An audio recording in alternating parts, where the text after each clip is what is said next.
SummerSlam 2013 will stand to the test of time as one of the great SummerSlams.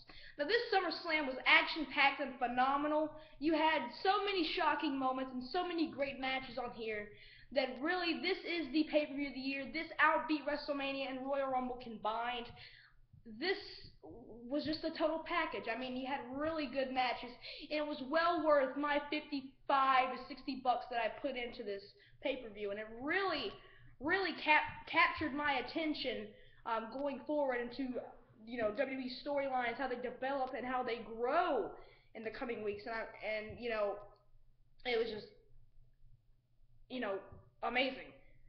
And as you can see by the title and thumbnail, which I wanted to elaborate a lot, well, not the title and thumbnail, but the title of the video, I'm going to elaborate a lot on this in the main event because it was just downright amazing.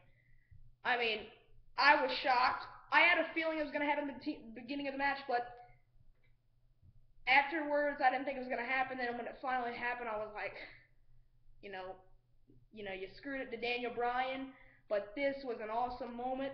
I'm going to buy the Blu-ray just because this show was that great. So let's go ahead and get into it. Miz comes out and is interrupted by Fandango as he was announcing the two main events between CM Punk and Brock Lesnar and Daniel Bryan versus John Cena. Fandango came out, and then that was basically it. It rolled to a footage of the video package, introducing SummerSlam 2013 to the people watching at home and the people in the live attendance. And then JoJo from Total Divas comes out and sings the national anthem, and finally we get the national anthem back. I mean, we had it at WrestleMania, but we haven't had the national anthem ever since SummerSlam 04, I believe. So it was great to see the national anthem make its way back into the WWE. Then we kicked off the night in a huge blaze of glory, no pun intended, with Ring of Fire. The Ring of Fire match, which is somewhat almost the exact same as an Inferno match, but you know, since this is PG, they're not going to actually light somebody on fire.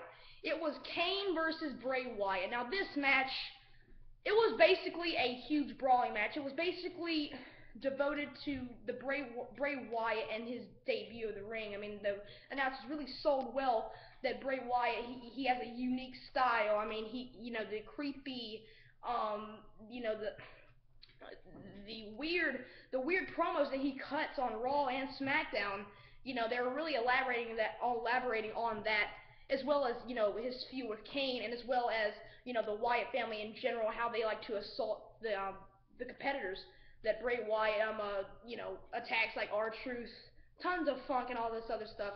Basically, they were trying to get in the match a lot. It was more of a spectacle and some sort of showing the Ring of Fire, because we haven't seen this since Armageddon 2006 when the MVP and Kane squared off. But now we get it back, and I was really thrilled to see the match back, you know. So it was cool. I mean, you get it a lot on WWE video games, but this is the real thing, man. And I was glad to watch this pay-per-view live, just to witness Bray Wyatt's, you know, because I'm a huge fan of Bray Wyatt and the Wyatt family. I follow the Buzzards. Well, I don't eat with the Buzzards, but I follow the Buzzards, of course, with the storyline with that. Anyway, basically, the Wyatt family, Eric Rowan and Luke Harper, tried to get in the ring a lot, and then, you know, but the fire just kept blazing in their face and all. They couldn't get back in the ring. So they basically took a unflammable blanket and they can resist fire, put it over the fire, and hopped into the ring and assaulted Kane. The fans were chanting Undertaker, but Undertaker didn't come out. That would have been a huge moment to start off the SummerSlam if Undertaker would have appeared. But more than likely, I knew that was going to happen. But if it did, that would have been awesome. Anyway, they assaulted Kane. Bray Wyatt hits the Sister Abigail, or the swinging STO, 1, 2, 3. At the end of the match, they do the same thing. They basically use a guillotine with the steel steps. Bray Wyatt lights the lantern, the lights go out, and then they carry Kane out. Maybe they're going to abduct Kane of some sort. This is going to be very interesting to see the promo segments on Raw, and, you know, just basically harassing everybody on Raw. So it's going to be really cool to see that. Next match, they jump right to Damien Sandow versus Cody Rhodes. A pretty good match. They seemed like they were somewhat rushing this, and I thought this was a pretty good match. And I mean, it was pretty good for what time it did have. I mean, it was a pretty short match afterwards. And then, you know, and Michael Cole elaborated it again, like I'm saying, elaborate. But he elaborated at the end of the match that this puts Cody Rhodes in the title picture, and indeed it does, with Alberto beating Christian, which I'll get to that as this was the next match. Cody Rhodes made quick work of Damien Sandow as Cody Rhodes wins the match via the Crossroads. Anyway, it was a pretty good match. And then afterwards, they showed a really good video package of Christian, and he was saying that this was it, like Michael Jackson, and his well, not really a promo segment, but a really good video package showcasing his career, and it makes you really think for Christian all the things he's done in these past legends and stuff like that. That you were able to witness all these moments if you were there from, from '99. From '99 to '02, '02 to '06, or '05, and then back to '09 or '08 when he debuted. So it really showcased that. And then we get to the match, and Alberto versus Christian. This was a really good match. I mean, this beat their match on SmackDown, and I really enjoyed this. There was a lot of near falls and a lot of good ring psychology used by Alberto Del Rio and on the arm of Christian, and Christian really showed a lot of heart in this match, and the crowd was really into it, and the crowd was like really into basically everything tonight. You had fans from England and all over the globe coming in, Los Angeles, the one of the huge places where I don't know what to say, because I'm still stuck on SummerSlam 2015 and the ending of it in dramatic fashion. It's just crazy. But anyway, yeah. And then they had all of this stuff, and they were a really good crowd. The media capital of the world besides New York, in my opinion, but I probably get that wrong. I just don't know. But Christian versus Alberto Del Rio, again, a lot of good things added to this match.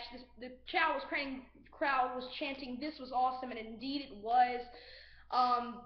Del Rio tried to slap on the cross arm breaker a lot of the times. Christian fought his way out of it, but then basically he had to tap after he hit the spear, and then he went back to his shoulder, which his arm hurt, and then Alberto Del Rio slapped the cross arm breaker. Christian fought out a little bit, then put it back on again. Then Christian had to tap out.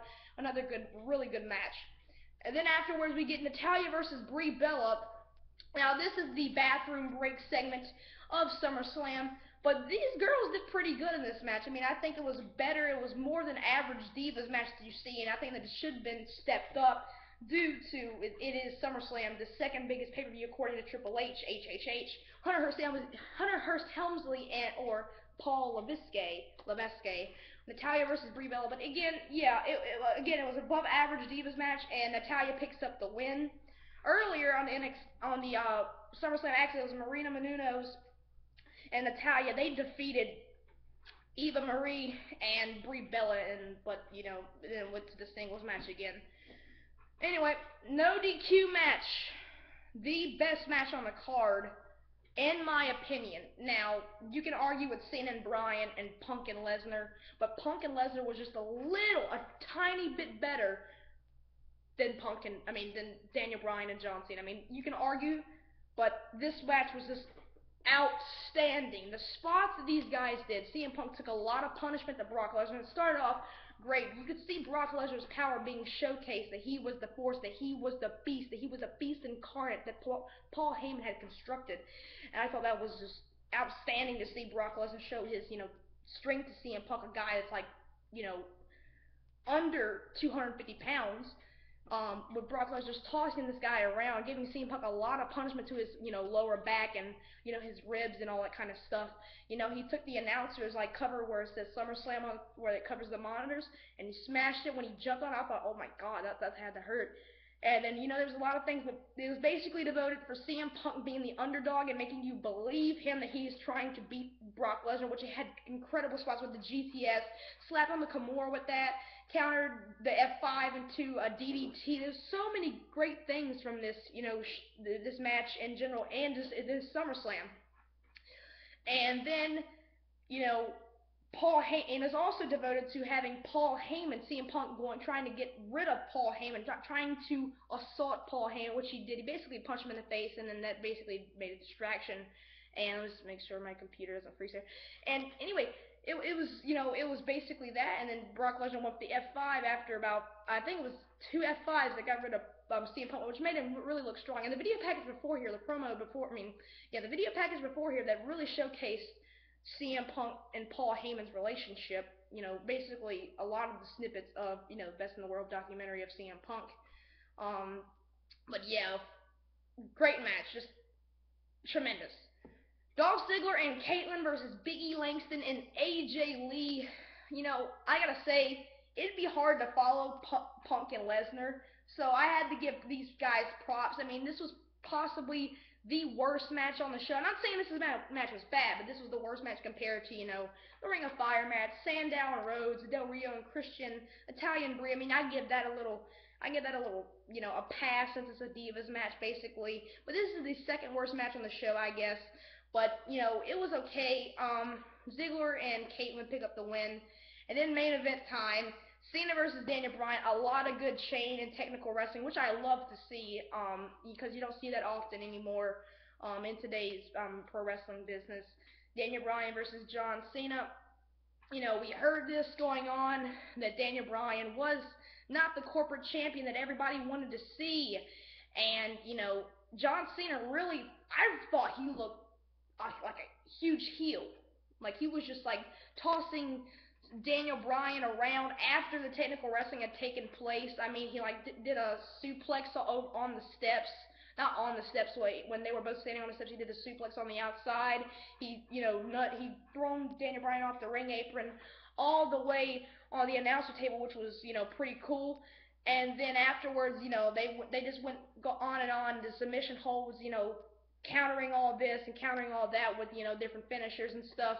Daniel Bryan was really, really, really over in this match. Like, again, the crowd was a great crowd, as you would think, with people traveling all over the country, and the Los Angeles crowd mixed in, which was, phenomenal. And then, basically, the match occurred. Daniel Bryan, when he gets a guy in the corner, he goes for like a running drop kick into it, and he did like about 2 to 3 of those. Cena got back up, and bam, he hits him in the knee like a Seth Rollins knee, like a running knee. And Cena's not gonna tap out clean and let somebody get over that huge. So 1, 2, 3.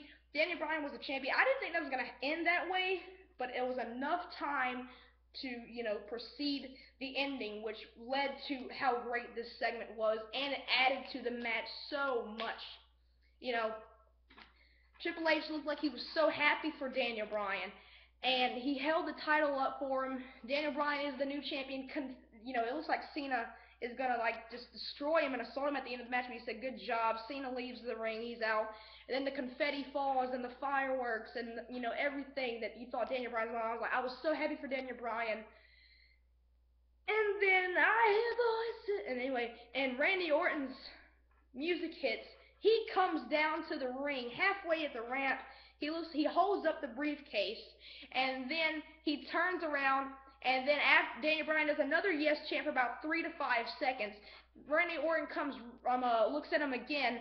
Triple H gets Daniel Bryan and pedigrees Daniel Bryan. Triple H turns heel. And what does this mean moving forward? I am so psyched. I am so excited to watch Raw tomorrow night. It's going to be absolutely awesome. I can't wait to watch it. I'm going to watch SummerSlam over again because I recorded it. And, I just want to keep looking over and over and over again at this stuff. I mean, it's really good. And, Cena, after he left, we thought that was going to be the end of the night. And then Triple H pedigrees him. Orton comes hopping in the ring. Well, not really hopping in the ring like he did when he did that split on Mark Henry and SmackDown in 11. And then he hands Triple H the briefcase. Triple H has this smirk on his face like he did when he was in Evolution, which I was happy to see that back. That sounded gay. Anyway, he hands it over to the timekeeper. Orton didn't even really pick him up or anything. 1, 2, 3. There it is, ladies and gentlemen. Randy Orton is your WWE Champion. Triple H screws Daniel Bryan and his moment, but I think that this is absolutely what I predicted and in my predictions video, and this was just awesome. Leave your comments in the comment section below about SummerSlam 2013 if you watch it live. What are your opinions after this review and your thoughts on the outcomes?